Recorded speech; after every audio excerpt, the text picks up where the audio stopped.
Hello, it's me, Ame!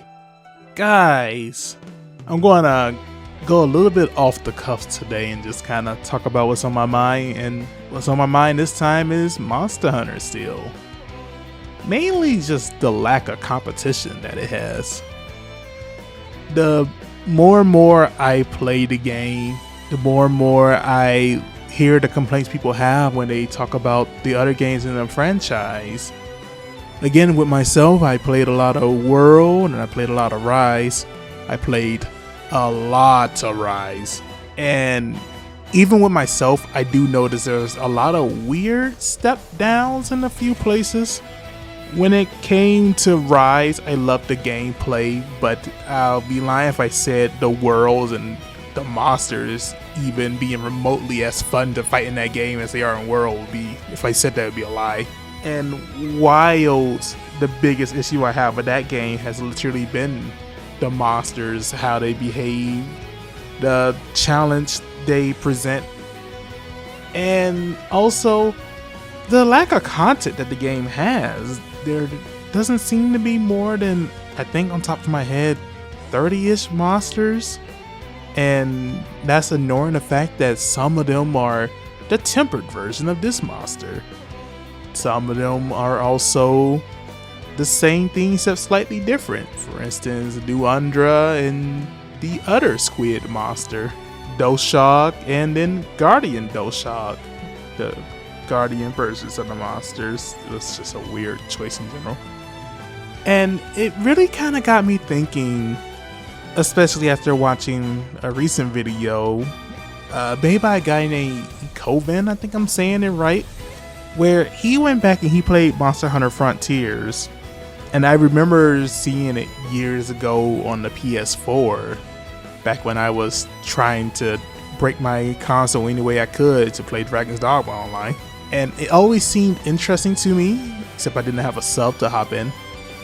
And so I was curious to see what he said in his video, just showing off the game, and it really kind of surprised me how much Wilds almost feels like a big step down to something that was just a simple MMO. And of course, like I said, MMO, you kind of expected to have a bit more content in a lot of ways, but also I expected to be lacking in a lot of ways too. And it truthfully wasn't. True, they were playing a version that was patched to have way more content and be way more lenient on things, but the fact that it actually seemed so vibrant and fresh versus everything that we kind of had surprised me. And then likewise, I'm watching Maximilian Dude playing Generations Ultimate, or I think that's right, GU, where the same thing where I'm watching him fight some of the monsters in that. I'm like, wow, that looks really fun. Oh wow, like how to do the barrel mechanics for the sleeping monsters. I like a lot of the combat supers they're doing. And it seems like actual innovations that were brought into the games have just been taken away. Even myself, where it's like I miss my wire bug combos, but at the same time, I got better combos in general.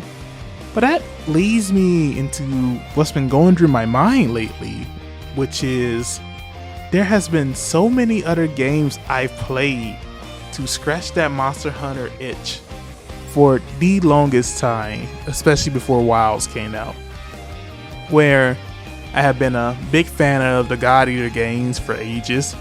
I never played the first one, but the second one and the third one was kind of more so a bit more what I wanted from Monster Hunter, in the sense of the combat was fun, the character customization was incredible, and that was more or less it with it. They didn't do a whole lot to really kind of keep the game fresh and interesting, especially going through the story, which I would say the story to those games are great.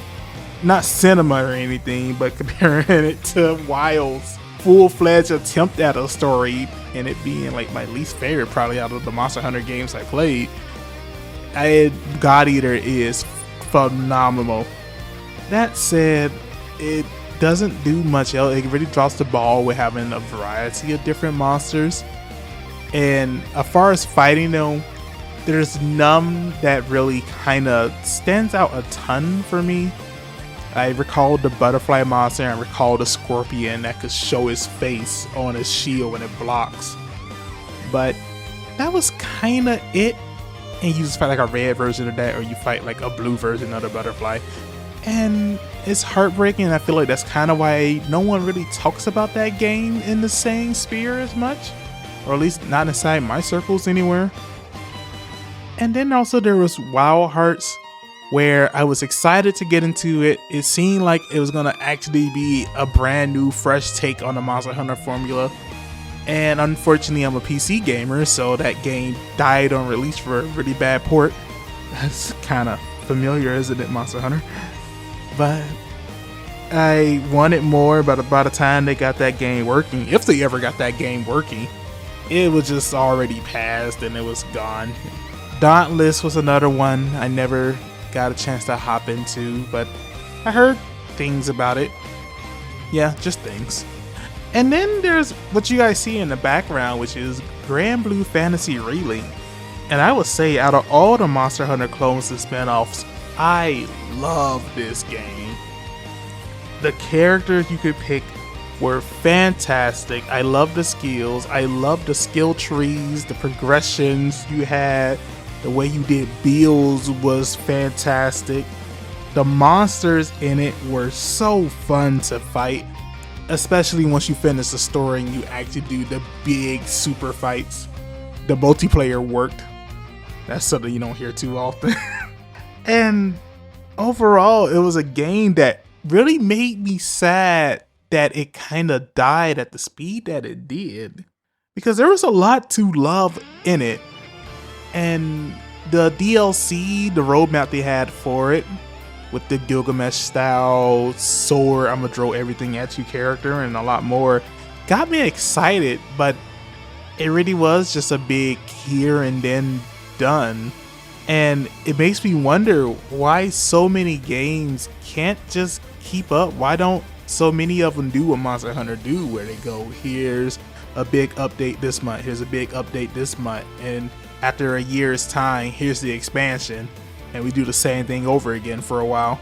It's like, I feel like they really cracked the formula on how to make this work. So the fact that no other company can follow it is mind-boggling to me.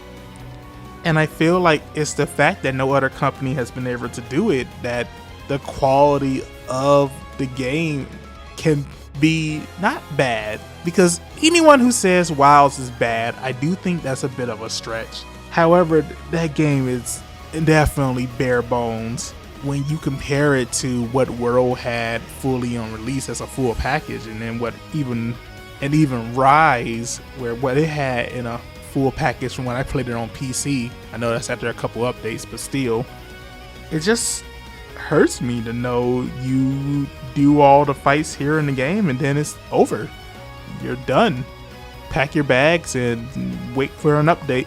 And it does seem like they want you to prepare for the grind, get things ready for some of those later updates. But they could have did that by also just adding better things than just this layer armor. They could have added a more detailed end game where instead of just getting temper versions of everything we fought that aren't any different, have a few more exciting monsters like Gore thrown in for the very end. Have a more exciting fight than just the Arc Veil that we beat before. But that's my thoughts on it. How do you guys feel about all that? Do you agree with me? Got your own thoughts? If so, tell me in the comments below. Also, feel free to like and subscribe. This will be my last Monster Hunter discussion till TU1, but stick around anyway. Games are always on my mind, and the next one I talk about might be your favorite. But that's all I got for this one. See you guys.